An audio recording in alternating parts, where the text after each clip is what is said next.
complicated, you know, man. Like a dang old Rubik's Cube, man. You like talking about that blue, red, man, then you get to one side, and like,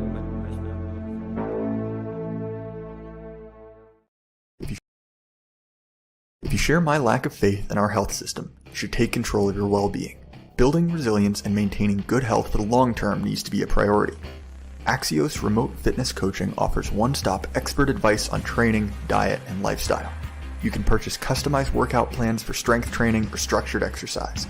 If you're serious about maximizing your potential, you can book time with a coach or customize your routine and get video feedback on your performance. I know the owner, and he's one of us. Visit Axios and support those who support the show. Follow the link in the description to become a man of action with Axios. No one blames you for being weak, but it's your fault if you stay that way. All right, BossGrand, welcome to the Jay Burden Show. How are you doing, man? Hi, thank you. I must say, I always enjoy watching your intro. Good, I'm glad to hear it. I every once in a while I'll get a question of like, oh, whose voice is that in the intro? And I never tell people because it's just a stupid answer. It's just a clip that I like from King of the Hill. I knew it. I knew it was from King of the Hill. I suspected that, definitely. That's funny. And again, that's one of those things where it's just like I don't know. I have a weird affinity to that show. And I had the intro finished before that. And I was like, this is too serious. I don't take myself that seriously. I don't want it to look like I'm just like, stroking my own ego. And I'm like, yep, Boomhauer. That's exactly what this needs. It's so good. It complements it well.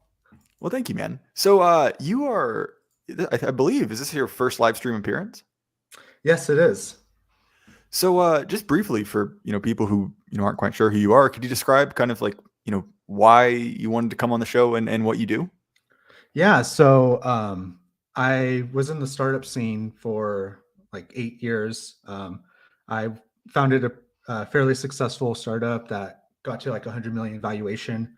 Then COVID hit, and I saw the writing on the wall that, we're basically going to end up where we are now with all the bank failures and all the catastrophes that are happening. And I sold my position in the company and moved to the hills in a place where there's a lot of people that look like me. Well, fair enough, man. It's interesting you bring up right when COVID hit, you kind of saw the writing on the wall. Because I very distinctly remember having a conversation with a friend of mine where I was like, what are we doing? Like, this isn't going to end well. Like, there's no way that you can just put everything on pause and it'll just go back to normal. Yeah, but all the money and all right. Yeah, exactly. Stuff. Like, it was insane. So you mentioned that you were in the, the tech startup scene, and obviously I won't ask too many details, just for the sake of your privacy, but obviously you're speaking to me, right? Which means you're pretty firmly on the right. So how did you end up here? Because I imagine that culture was very much, very, far left compared to the rest of America. Yeah. I mean, there's definitely a reason why my social media presence was pretty much blank until the last year or so. I was born in California and was always kind of default left because of that. But it's you get older, you kind of, I gotta I know Jordan Peterson kind of gets a lot of crap, and rightly so, but he definitely, I watched his biblical series, and I grew up in a, went to Catholic school when I was a kid, but kind of grew up atheistic as I got older, and then watched this biblical series, kind of brought me back over. And then I started listening to other people, and, one thing led to another, and then COVID hit, and then the, presidency of Trump and all that shenanigans that happened with that. It's just too much, and my world perspective broke. Yeah, I think it's where a lot of people kind of found their way here, so to speak, right? Where there was kind of and I think that a lot of it, even if people didn't make quite such a, significant shift, a lot of people kind of found the flaws in their ideology, right? Like the common story is, and this is kind of not exactly, but kind of where I found myself was, you stopped being a libertarian during lockdown. Yeah. Because you essentially realized that this, this perfect, consistent ideology that you had built in your head, or, in other people's cases, just the kind of socially approved values that, kind of seemed nice and normal. Well, when history resumes, when something real happens, it can't quite match up anymore. It's something that only works in a tightly controlled bubble. So Yeah. I want to get on to your experience in startup culture. So I try to make these evergreen, right? I don't want to make them too tied to the news. But currently, we're about a week out from the failure of Silicon Valley Bank. So, if you could you describe, for people who either aren't familiar or are listening from far in the future, what SVB was and why it failing is a big deal? Yeah, I mean, so it was the bank that my company used, and like that company is still around, and all of their money was tied up in it, and so it was like pretty I don't know, like shocking and like when it happened. But essentially, it was a very large bank that served a lot of the startups in the Bay Area, and they ran into an issue where they had bought in way too many treasuries at a low interest rate. And as the interest rate rose and as the economy struggled and all these startups were just burning all of their cash, and anyone who had a lot of cash could just take out that money instead of earning 0% interest rate, they could go get a bond and earn 4% or 5% interest on that money. Like they just experienced a huge drain. And since most of their clients were large accounts, that just put a lot of stress, and they couldn't make their obligations, and it completely crushed the bank. Right, exactly. And I think that it can't really be viewed in a vacuum, right? So one of the things that anyone with even a small degree of financial literacy was kind of looking at with a mix of expectation and horror was how low interest rates had been for a long time. So just a quick definition, for those of us who haven't wasted their time in higher education. When people refer to the interest rate, that what that means is essentially the guaranteed rate of return of an investment, right? The lowest it can go. And that's essentially set, by the Federal Reserve, and that is the rate at which banks can lend money to other banks, right? Which is generally considered the safest investment. And so when that is very low, that means that money is what people say is money's cheap. Because if the quote unquote interest rate is 1%, as long as you're beating 1%, they'd rather put their money there. But now, where the interest rate is very high, it's 4 or 5%. Well, wouldn't you, as a rational individual, rather loan it out to a bank? So it makes everything else at least as expensive, quote unquote, as that.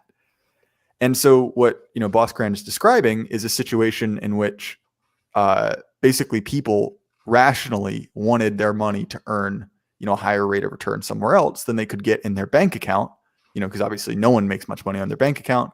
But when you service only a few, relatively speaking, large clients, it doesn't take too many people pulling their money out for there to be no money left in the bank. And sorry, I'm one more thing, just because I realize, not everyone has this, even though it's pretty basic financial knowledge, is that, and this is if you've ever seen, what's that famous Christmas movie from the 30s about this with Cary Grant in it? Never mind, this would have been a better example. Yeah, A I Wonderful know, Life. I know the one. Yeah, A Wonderful Life. There you go. Well, the banks don't really have your money. Your money doesn't exist anymore in the way that it did when you put it there.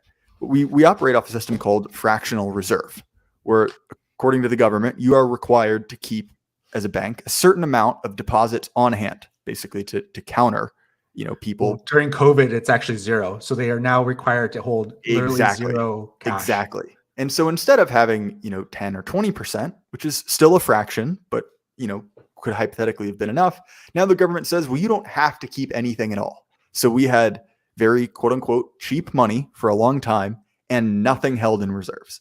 And so I hate to say it, and we're going to get into startup culture after this, but if it wasn't SVB, it would have been someone else, because this was just not sustainable in any way. Yeah, definitely. So could you describe, when we say startup culture, kind of what is that and what makes that segment of the economy unique?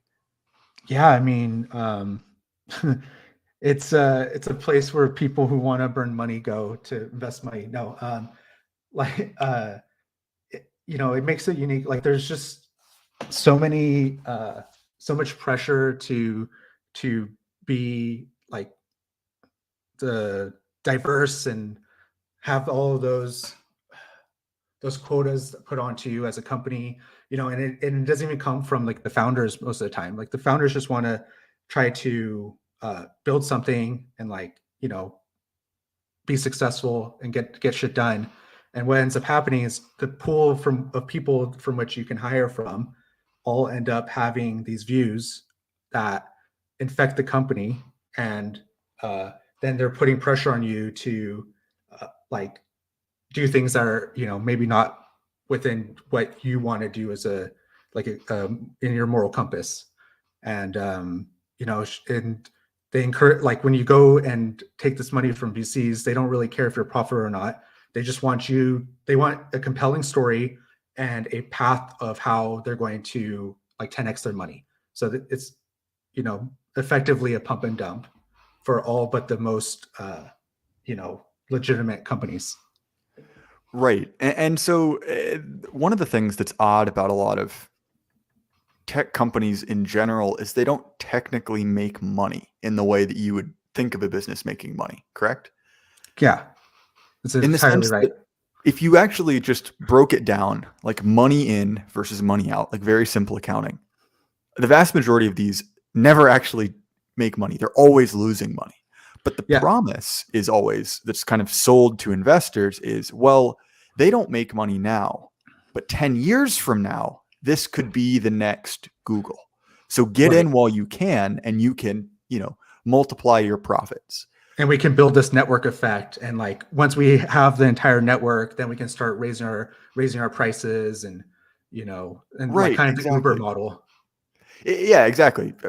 And so it's this odd segment of the economy that is kind of was always waiting on that to come due. And so one of the interesting stories financially of the last since 2008 is that the economy never really recovered from 2008, right? Is that it never really 100%. got quote unquote better. But we kind of, and this is, I'm again, anyone who's in the industry will know that I'm dramatically oversimplifying it. But to be honest, no one cares to go into that much detail, right, for a general audience. But essentially, Yeah, what we did, and we and did are both general terms, is that the numbers went up not because everything got better, but because tech made a ton of money and the valuations on tech went really, really high. And so when you take an average, right, of the whole market, it looks like it's getting better every year. And really, everything kind of stayed the same and tech got way better. And the problem with a lot of these tech companies is that it was growth on speculation. It wasn't growth on what you would call like the fundamentals, so to speak. So I don't know. Sorry, I'm yeah. rambling. Well, no, I Do you mean think it's, I'm it's correct there? exactly why like Tesla is valued at 50 times its earning, whereas Ford is valued at like 6 times its earning. And it's all because, like, even though Tesla is just a car company and Ford has the ability to make electric cars just like Tesla does, but it's about the story, and that's what woos the market, woos investors right now, because we're so financialized. So this is the last bit of kind of nitty gritty finance, and we'll get into more of your personal stuff soon. But it's why anytime a family member comes up to me and they say, "Should I buy X stock?" My answer is 9 times out of 10, don't buy anything you've heard of. And the answer of that is basically because That's what you're good. talking about with Tesla. Because Tesla, if Tesla was not Tesla, if Tesla was a random company, that didn't have a compelling narrative, it would have nowhere near the valuation it does. It wouldn't cost very much to buy Tesla stock. Yeah, it'd be like But literally like a because tenth of its price. right, but because it's a status symbol, there's something cool and kind of like what you like sexy about it. People want to buy in. And the problem is that creates a big distortion. That makes it really hard to say, like, well, what is this company really doing? Because a lot of times, like, a stock price is a good, and not a perfect one, but it's one of the signals you look at for like what is everyone's opinion on this company. But when it's distorted by especially a bunch of like what we would consider like consumer investors, so people who, downloaded Robinhood over the pandemic and are like, oh, I know Tesla, I'll buy a share of Tesla or something like that. It makes Yeah. it really difficult to say, like, what is this company really doing? It kind of clouds Well, the water. and then there's the ESG funds that are, trying to just fund things that go with the narrative of global warming and all of that BS, and that distorts everything as well. So one of the things that and this is a change of topic because I understand if people just, their eyes glaze over at all the finance stuff, but there were certain ground we needed to cover, right? Just to define our terms. But I'm always interested in the perspective that like blue state reactionaries have, right? Because the Bay Area is pretty much next to, I would say, like New England and Washington D.C., one of the hot spots of blue America, right? Yes. It's like one of the seats of their power. Yeah. And so I'm curious, what was it like kind of coming out of the machine in that way? Like, in what way do you think that, more of the right, who I would say is more traditionally red state, like myself, what do you think that we miss about like Bay culture and tech culture? Well, I mean, it's just sad to see San Francisco, like, first off, like this once thriving city that has a lot of beauty in its architecture, just disintegrating due to the choices that the managers of the state are making, and that is really, really frustrating. And you just feel this hopelessness crushing you. Like you don't know. It's like there's no solution that I as an individual can do about it, and that is very red pilling because it's like, how much money do we have to throw? How many hundreds of billions of dollars do we have to put through homelessness? And at a certain point, you figure out that basically, if your job is to solve homelessness, well, if you actually solve it, then there goes your job, right? But So I'm curious, what do the people who don't wake up, so to speak? Like, what do you think? What are they thinking about homelessness? Because from the outside looking in, it seems like it's gotten worse in the time. Because I'm not a, I'm still pretty young, but I went to the Bay Area maybe 10 years ago, when I was a teenager, and it was really nice. Like, I remember it like being very pretty and relatively clean, and there were homeless people, but nothing like not what like I've seen now. So do you think that those people are just kind of going blind to it? Like, what do they think in these, what do they see in these problems? I mean, they just it's always more of the same, right? Like, oh, we're just not putting enough money behind it. Like, if we just enact the exact right solution, then all of it will be magically the same. Or it's capitalism's fault, right? Like, you just default blame the marketplace and greedy corporatists who just want to make profit, and like we're not taxing the rich enough. It's a just default standard socialist mindset of we're just not stealing enough wealth. Right, right. It's just that we just need to try it again, but harder this time.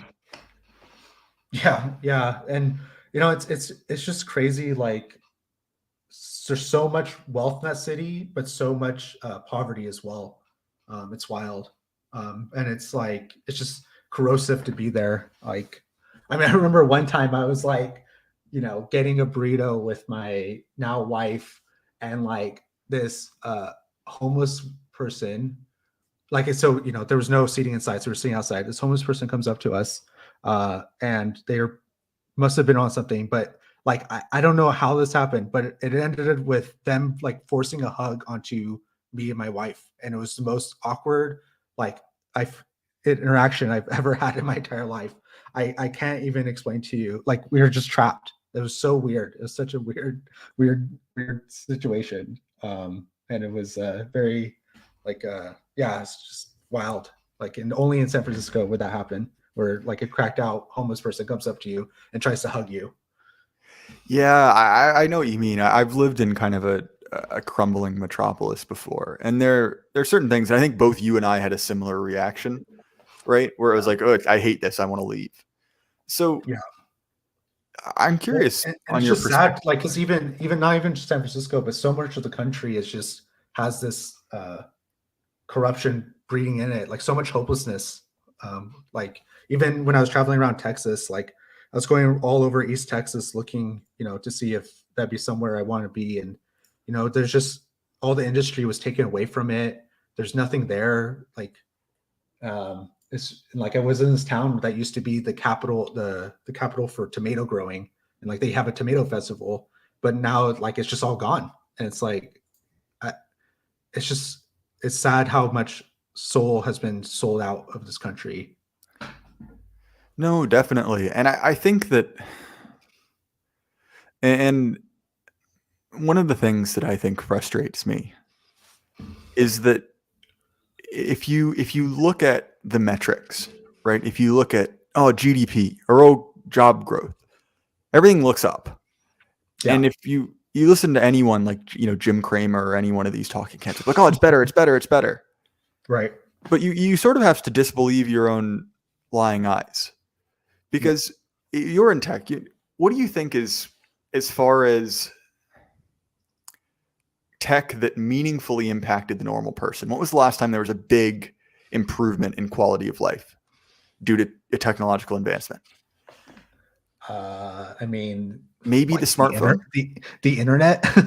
Right. But even then, you're starting to wonder, like, obviously there's a reactionary Yeah. aspect, but to me, it seems like the deal that, our parents or our grandparents made with the devil, so to speak, was, all right, you're going to lose your culture. You're going to lose, a community. You're going to lose, like a purpose for your civilization, but you're going to gain, riches beyond your wildest dreams. You're going to gain personal comfort beyond your wildest dreams. And that deal held out for a little bit, right? Like, Yeah. I mean, we don't need to go back into boomer bashing, but they lived sort of charmed lives, when it came to, their personal wealth and how standards of living changed over their life. And then for their children, it was a little less so. And now, especially post-COVID, it's sort of like, well, What is are there? things, what is there left, right? Like, it Yeah. seems like by every metric, it's getting more expensive. Your quality of life's going down. And all of this activity, right? So there's this scene in Dante's Inferno, right, where he's going Yeah. through the different layers, Yeah. and it's the circle of hell for usurers and for sodomites, right?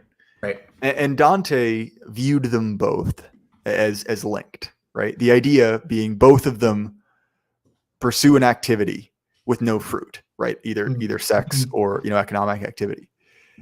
And the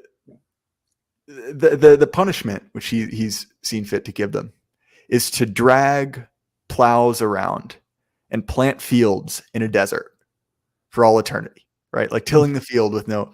And to me, that's always what I think. And obviously, I'm not trying to beat up on you, because it sounds like your company actually went profitable. But when I would sit in class in school and listen to some absolutely brain dead, recent graduate talk about their tech startup, to like one of the ones. So I went to, sorry, this is a good example. Yeah. I went to school roughly 300 miles away from the ocean, plus or Okay. minus, right? We had a kid start and receive grant money for a surfboard rental. It was the Uber of surfboards. Nice. And he came to class, they were all so happy about him. He got this big government grant. And I just remember sitting there, and obviously it's stupid. He's in school. It doesn't really matter. He still got 25 grand for it. But I remember just sitting Yeah. there like, this is not a need the world has. Well, it Right? just goes to show how much how cheap money is just thrown around if you do the right thing, if you're saying the right things. 100%, 100%. And I think that the other interesting thing is, and you spoke about this a little bit, before we went live, but it's especially prominent with issues that kind of are next to the regime's priorities, right? So it's called green tech, or anything that's women owned or minority owned. Yeah. Everyone kind of fudges over the details of that. So, and obviously there have been multiple, kind of like headlining events. That woman who started a company that was, going to profile your entire medical history from a blood sample, right? Turned out to be a giant scam, things like that. And it does kind of seem like if you actually, and I don't know how you'd calculate this, but if you took out all of the fake, quote unquote, activity in the economy, what would be left? Which is a somewhat sobering thought. Well, there's a good analogy of like, if back, in the 50s and 20s and 1800s, like the economy is kind of like this hot air balloon where the real goods and services that people provide is kind of is the balloon, and it lifts everything. And the financialization, the thing that lifts the economy is all the financialization and the like goods and services that you're provided, or is that small basket. And wherever the financialization goes, like if the stock market tanks, like the guy who's like a blue collar worker, his life is like screwed, and like he is like miserable for years because the stock market went down. But the stock market goes up, he doesn't benefit hardly at all. Well, right, and it's sort of how, and this is an original thought, but we sort of, we neither live in a socialist or a capitalist system, but we seem to have combined, truly the worst of both systems into Yeah. one. Yeah. We have privatized the benefits and socialized the cost. And some of that, right, is just how power works, right? When you're in charge, you can make the rules.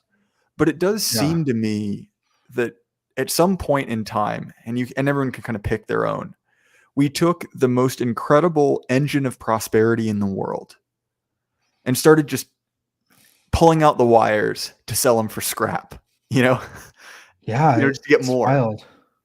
And I don't know, why like it had to be this way, other than there's just a corrupt group of people who are skimming off the top. And like I remember learning about like Epstein Island and all of that stuff, and just how wild the revelations of that. And it's like, okay, well, I guess there really is this group of people who are above the law and get to do what they want with society.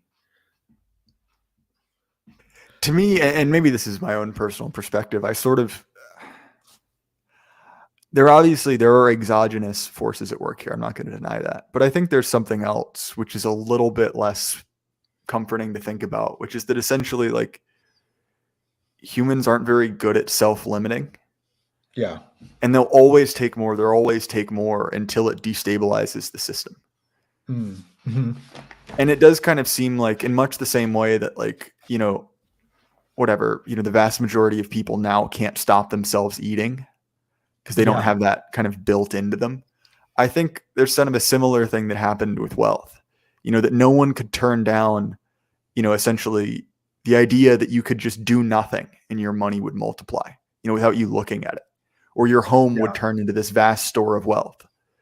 And again, like, I can't say given that opportunity, I would turn it down. But I do think it was one of those things where it was just like, whatever the human circuit to do that it just doesn't exist in the vast majority of people.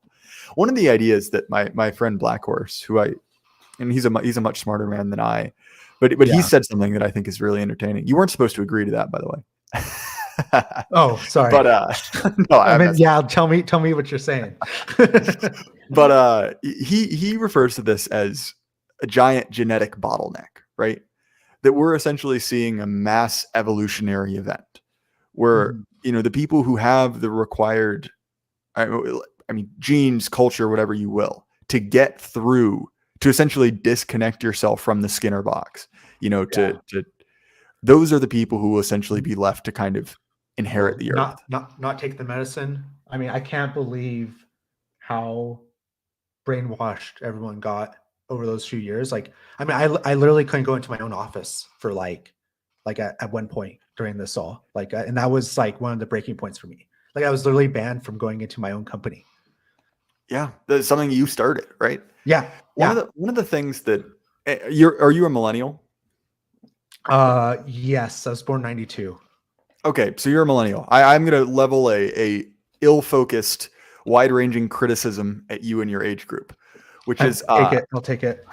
I can't stand, on behalf of millennials, I can't stand like millennial writing. Like, there's a certain, like, and it's like millennials on Twitter have this dialect that I find really irritating. But there's one thing that has been driving me crazy. And it's the cope that is, oh, we didn't even lock down. It wasn't that bad. And I saw a sticker. I took a photo of it. There's no way for me to pull it up conveniently, but it was a sticker with kind of a cartoony version of the Gadsden flag. And it has like a mask on the ground, like the snake is taking off the mask, and it says, "No one's treading on you, sweetie." And Oh, God. the attitude behind that just made my blood boil, because you couldn't go into your own company. I almost got kicked out of school for it. Like, I went down to the wire. Literally, they were a Oh, day my away gosh. from kicking me out before they pulled it out. And it was one of those things where I was like, "Fuck you." Yeah, okay. Yeah. Literally, it's just like, and the thing that's so annoying It's, about it is they can get away with it because they're in control. I There's know. nothing I can do about it, but it makes my blood boil. Yeah, I don't know how you like are looking at all these banks going down. Like, the black pill is that this is they're just consolidating all the money into the big banks. They're letting all the regional banks fail. And once all the money is in the largest banks, then they can roll out the CBDCs without any resistance. But the white pill is that, like, yeah, but like, look at Credit Suisse. Like, they went down, and that's a huge bank. They like were so worried about it, they emergencyly sold it, and now there's $17 billion of bonds that just are now worth zero. And so, and then who knows what's going to happen with that with UBS, who bought it, who ended up buying it. So I know what that acronym means, but can you describe what CBDCs are for the people at home? Yeah. I mean, I have a video from the head of the BIS, which is Basel, the Bank of International Settlement, which is kind of the central bank of central banks.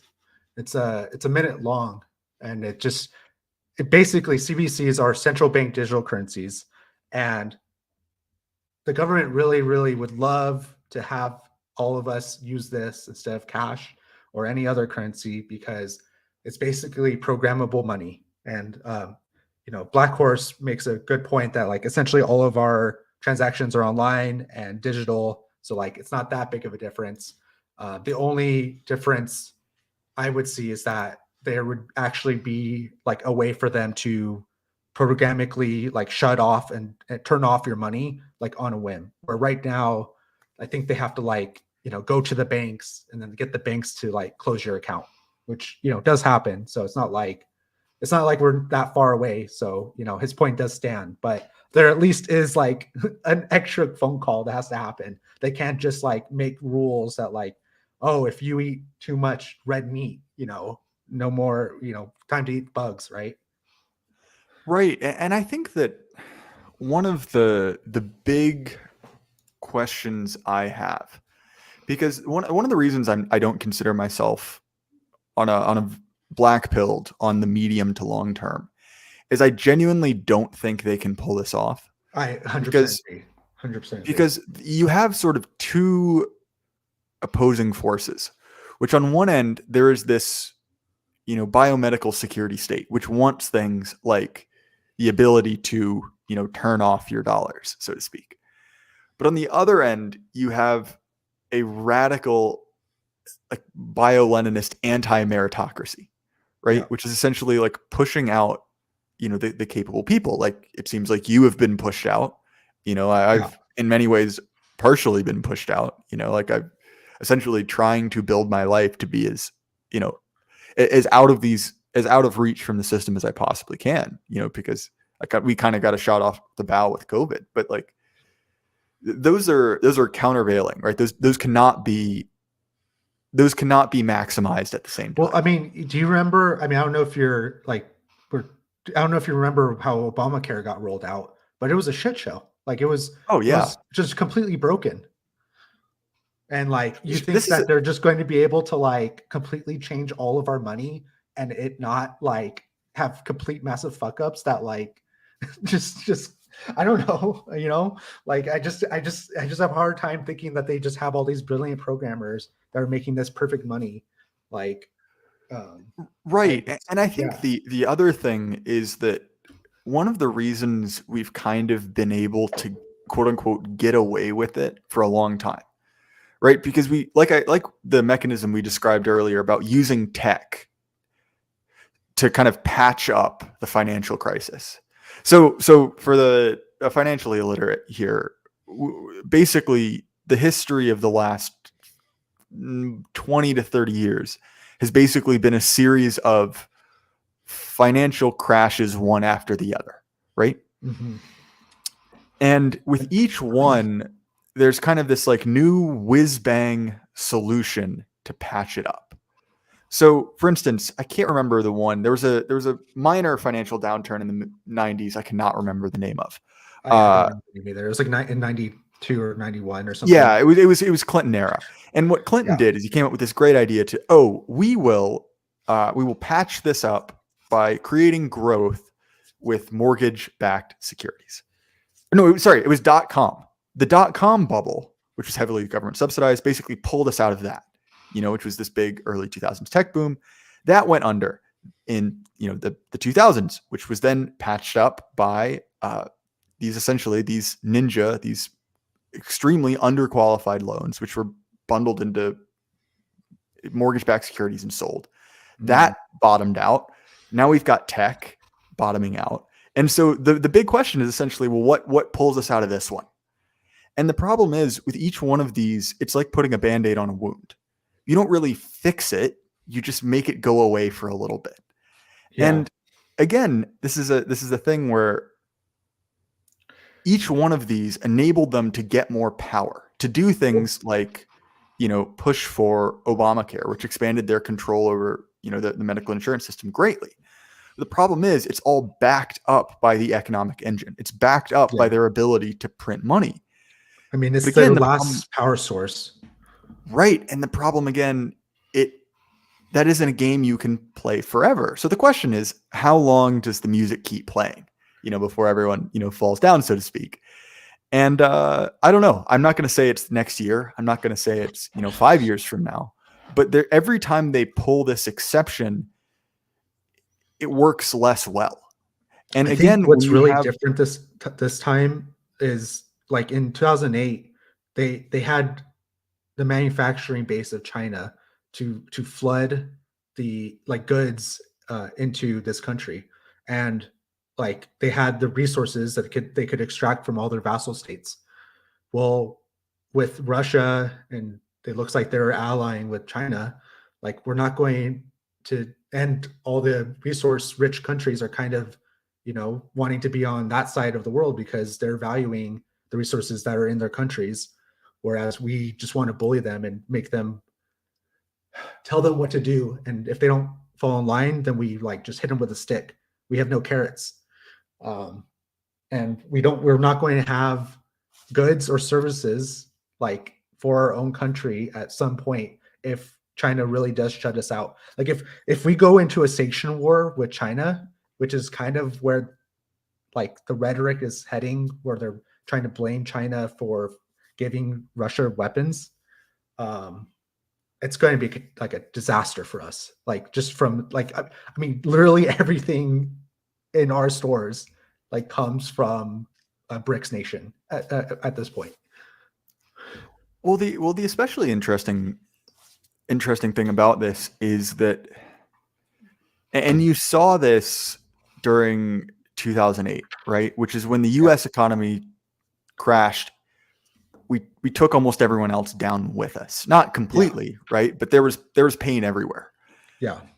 And again, part of this is because we've made it that way. We've kind of forced everyone at gunpoint to tie themselves to us, which is part of the reason we're able to get away with so much. And so we're in a weird situation, especially with China, less so with Russia, because Putin did a very good job, to his own credit, of slowly disconnecting himself. 100%. We've essentially both got each other by the throat. Yeah. And the problem is, if we go down, they go down too. And again, I'm an idiot. I'm not, in the halls of power. I'm not in charge. But to me, it seems like the best bet we've got for what is the silver bullet that gets us out of this. And by we, I mean the people in charge. The people in power. It is hand waving and AI. And genuinely, I think that's why there's so much hope around AI, is the idea that we'll just, instead of having a productive workforce, we'll just have AI. And I'm not entirely sold on that. Yeah. Everyone's so scared of AI, and especially if you're an artist, but I mean, yeah, maybe one day it'll be good, but it's okay. Like it's like better Google, right? Like, anyways, that's a completely separate topic. But going back to the SVB collapse, I actually was curious what you thought about. So that on Thursday, the day before the FDIC took it over, Peter Thiel went on Twitter and was basically like, "Everyone abandon ship, get your money out." And like, Peter Thiel's a smart guy. Like he did not. That was not his warning to his own companies that he's invested in. Like he would have told them in private, like way far in advance of making a tweet. Like the only reason you as a very famous person go onto a public platform and like yell like abandon ship of a bank is because you want that bank to crash. Like I mean that's I can't see another reason why an intelligent person would go onto a public platform as like a very famous person, like a very famous influential member of the startup community, and like make that comment if their intention wasn't to do that. And the other thing I think about is like maybe 2 years ago, Palantir bought a metric ton of gold, which was like, I think $55 million at the time. Yeah, that's an interesting point, because I do think that Teal is he's angling for power, like real Oh, power, obviously. 100%. I mean, And I and I think think that, he's pissed off how he was treated by when he backed Trump. yeah, I mean, you're probably right.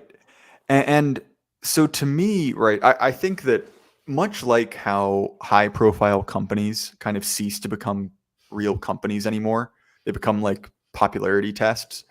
That's sort of what these CEOs with a massive social media presence, like Musk and Thiel, have become, where they have enough press on them that they can distort the market in real time. And if I'm smart enough to notice that, they are smart enough to notice that. Yeah. And so one of the things that I think is interesting is that, how every once in a while the FTC will kind of make noise, like, or the FTC, no, sorry, No, SEC. SEC, excuse me. Yeah. My will basically like make noise about investigating Musk for a variety of things, and most Right. of them are just, we're mad at Musk.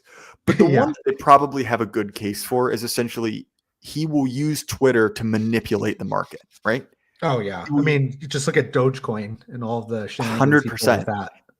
And because, people listen to people like Thiel and people like Musk, and take their advice. And so if well, a certain number of people are going to do what I tell them to, you can use that to your own advantage. And so I would be shocked if that wasn't a deliberate play by Thiel, both because obviously he's a famous person, and two, because he's a pretty canny political actor.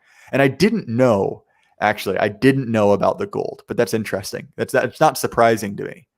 Yeah, I just remember because I was like, it was early on in the pandemic. It was before I left the company, and I was just like, he knows what's up. Like he knows something's coming. Like it was crazy because it was his company. So his company is literally bought $55 million of gold and they're housing it in some warehouse. This is the start to a really great heist movie, but Yeah, it's neither here nor there. that's funny. That's good. Yeah, The interesting thing about Thiel and Musk is, yeah, I don't know. To me, they I'm not exactly someone who thinks they're going to ride in on a white horse and save us. But I will say, I kind of like the fact that the elite aren't unified. The fact that there is a splinter forming, even if it's not a big one, but it is a vital one, I think is a good sign. Because yeah, again, like I think that there are just like basics to the mechanics of power. Like no regime is ever going to be particularly benevolent. But I think that, I'll put it this way. I think that Peter Thiel probably hates me less than whoever's in charge now. And maybe that's the best you could hope for. I think the other thing, if the regime wasn't weak, Musk and Thiel wouldn't be doing this. Is how I look at it. like if it, I mean, they're smart actors. Like, they're not just going to put their necks on the line and like, kind of go against what the powers that be want, unless they thought there was a legitimate angle for them to gain more power. Yeah, and I do think that the fact that there's two takes on why these people exist. There's either the fourth dimensional 400 IQ, take, which is that they're a secret plant, which I don't know if that to me that kind of stretches credibility. Yeah. Or that they just can't get them under control, because what Teal has done, and people have spoken about this more than I have, is that he has essentially set himself up in a way that he's sort of indispensable. Like, he's very difficult to get rid of. Right. Well, especially for the military complex, and Right, that like is another discussion. Which on one hand sort of makes him less pure, like, oh, he's connected to their system. But in a way, that's almost the thing that allows him to operate at all, is that he is sort of an essential part of their power machine. Well, that's the same thing for Musk. Like, I mean, Tesla wouldn't exist without the subsidies that he got from Obama. And like he basically played the whole like, oh, we gotta save the planet. Let's like make these EV cars that, take way too many minerals and don't make any sense on paper if we were try to implement them. Like, I mean, I remember it was like within a week, California said, oh, everyone has to have electric cars by 2035 or whatever. And in that same week, they had to ask people to stop charging their electric cars at night because they were stressing the grid. And it's just that cognitive dissonance is so, as it's like people just go along with it. Like, yeah, okay, no, we'll figure it out. Yeah, it is one of those things, because I have a somewhat strained relationship with my mother, and my mother is very much a responsible science person, which I'm sure you've met a number of, right? Yes. Heckin' loves the science, loves my Tesla, loves my solar panel, loves my vax, simple as. And it is always odd because, and this goes back to kind of like the cult built around Tesla, both as a company and as a product, right? Yeah. Which is like, it is attractive because of what type of person owns it. That it signals that you're a high status person who cares about the environment. Right. And so the actual impact on the environment has next to no relation whatsoever to its possibility. I mean, you can argue that's even worse. Like all the minerals that they would pull out, like that it has like a net negative impact on the environment. Well, no, I completely agree with you, but I genuinely think that they could say, like, whatever regime coded reason Tesla is good. Like, if they didn't even mention the environment, but they say right. Teslas are good because they employ 80% more women than the average car company. No idea if that's true. Those same people would still buy them and still brag about them, because it doesn't 100%. Matter. It's a status game. And honestly, I hate to say it, this is one of the things that I always think about, is that, like, if we or someone kind of like us ever win, this won't stop. This like obnoxious like status gaming will never end. It'll just be things we kind of like. Well, it's just, anyway. I mean, it's human nature. But the thing is there should be status games, but they should be about things that actually matter, like being virtuous and being a good person, right? Right, like, things that actually promote, a functional healthy society, right? Like, there's a reason why we have these inbuilt behaviors. Is because in small communities, like, when we were living back, when it was like 100 people in a small town and everyone knew each other, the fact that like everyone cares about you being honest, hardworking person would actually like make you want to be that way, and you'd get influence for fulfilling that role. But it's been hijacked. Like, I mean, we've been under, and that's what the regime is so good at doing, is hijacking our mental programs and like studying us. I mean, they had Operation Mockingbird and whatever, all the CIA investigative ways of how do you like program the masses. And they've been preparing and trying to do this for like 100 years. What's the other one? It's Mockingbird, and it's the one that everyone knows. Anyways, one of the there's a place in my city, so I'm lucky enough that I don't live in a super bad town, but it's it's the South, and so there's a diverse area of town that's a little bit rougher. And it used to be, it's at the top of a hill, and it used to be a very nice area of town, as is often the case. And what you were saying about what used to be high status is that in the middle of this really rough, rundown area, where there's burnt out houses and projects and stuff, there's what would have at one time been a little park, which is now just kind of a patch of scrub grass, in the middle of in the middle of 3 roads, right? It's a triangle. And in the middle of it, there's a statue of a man, with sitting there with, a crutch in one hand and a doctor's bag in the other. And it's devoted to this, this philanthropist, right? Who essentially retired from being a doctor and opened a free clinic in town, 200 years ago, plus or minus. And it's one of those things where I think about that a lot, driving through this, just decay, urban decay, what little of it we have, I guess, but still it's there. Seeing this man who, gave his life to this community essentially, in this completely rundown old park. And if that's not a better, symbol for where we are, I guess I can't really think of one. But boss, we're coming to the end of my ability. Like I told you before we went live, I am just a day out from the 8-hour stream, and my endurance is flagging. But if people want to find you, what's a good place to check you out? Yeah, I'm going to start becoming active on my Twitter, I think. So you can go there. And I have that linked. So if you want to head over to his account, you can go over there. As far as my stuff, you guys know where to find me. This show is available on Apple, Spotify, YouTube, Odyssey, pretty much anywhere you can find a podcast. I'm probably there. And if you want to support the show, there are 2 ways you can do it. Either you can directly support us through all of the normal links, and in exchange for that, you get pre-recorded episodes a little bit early, or you can check out our sponsor Axios, because they do a good job of helping us stay healthy and a little bit to cover the cost of the show. And anyway, guys, thank you so much for coming out. And remember, keep your head up. The lie can't last forever. Good night.